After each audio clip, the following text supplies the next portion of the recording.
Hello everyone. అసలు ఈ time travel, science fiction and futuristic imagination అనే కాన్సెప్ట్స్తో 1991లో మన ఇండియన్ సినిమాలోనే ఒక biggest sensational cinema Aditya 369. It was the India's first science fictional movie.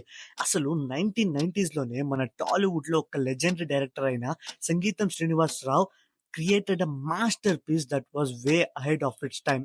And now, exactly after 33 years, this sensational movie is released again on the big screen to remind today's generation what actually science fiction movies looked like even before green screen. So, get ready to travel through time once again with Aditya 369. So, we are here at PVR Elements Mall, Bangalore, one of the best PVR screens in Bangalore. So నేనైతే tickets book చేసుకుంటూ అలా వెళ్ళిపోయా. And I'm really excited to watch this movie on the big screen. So నా screen వెతుక్కుంటూ వెళ్ళిపోయా. 4:15 show అంటే 4:20 లోపలికి వదిలినారు. So మొత్తానికైతే లోపలికైతే వచ్చేసాం. మన డైరెక్టర్ సంగీతం శ్రీనివాసరావు తన కాలేజ్ డేస్ లో టైమ్ మిషన్ అనే నావెల్ చదివి చాలా ఎక్సైట్ అయ్యి టైమ్ మిషన్ బేసిస్ మీద ఒక స్టోరీ రాసుకున్నాడు.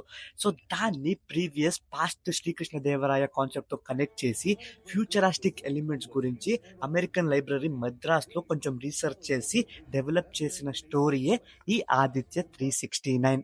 So finally show is going to start. Let's watch it out.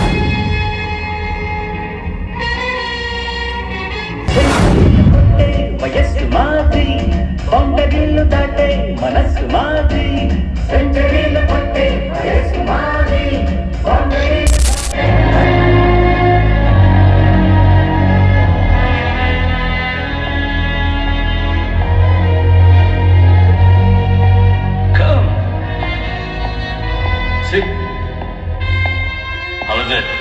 పుష్పక విమానంలా ఉంది సార్. పుష్పక విమానం దానిలో ఏముందయా, ఒక చోటు నుంచి ఇంకో చోటుకి వెళ్తుంది అంతే. కానీ ఇది టైం మెషిన్.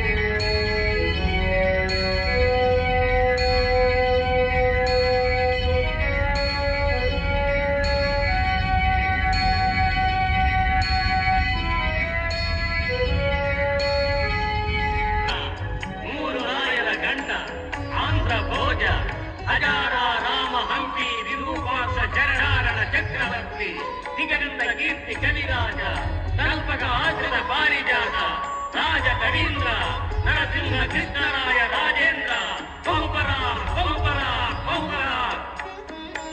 ఆయన మరి వెనకనున్నది ఎవరు? వారి మహామంత్రి తిమ్మరసు గారు.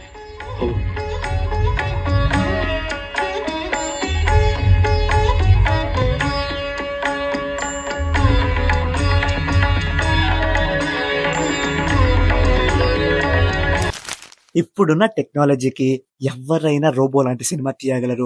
బట్ 1991లో ఇలాంటి కాన్సెప్ట్ ని చూస్ చేసుకొని సక్సెస్ అవ్వడం it's not at all easy thing. And ఈ సినిమా అప్పట్లో 9 crores కలెక్ట్ చేసి it become one of the industry it in Telugu film industry. ఈ సినిమాలో 3 డిఫరెంట్ టైమ్ లైన్స్ అంటే పాస్ట్, ప్రెసెంట్, ఫ్యూచర్ కి టోటలీ 3 డిఫరెంట్ సినిమాటోగ్రాఫర్స్ వర్క్ చేశారు. And finally Sri Krishnadevaraya role వచ్చేసిన బాలయ్య బాబు గారు. ఆ రోల్ కి బాలకృష్ణ గారు తప్ప ఇంకెవ్వరు సూట్ అవ్వరు.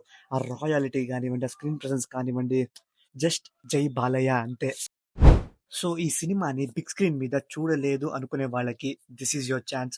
మన ఇండియన్ సైన్స్ ఫిక్షన్ జర్నీ ఎక్కడి నుంచి స్టార్ట్ అయిందో అది చూడటం, ఫీల్ అవ్వడం నౌ ఇట్స్ పాసిబుల్.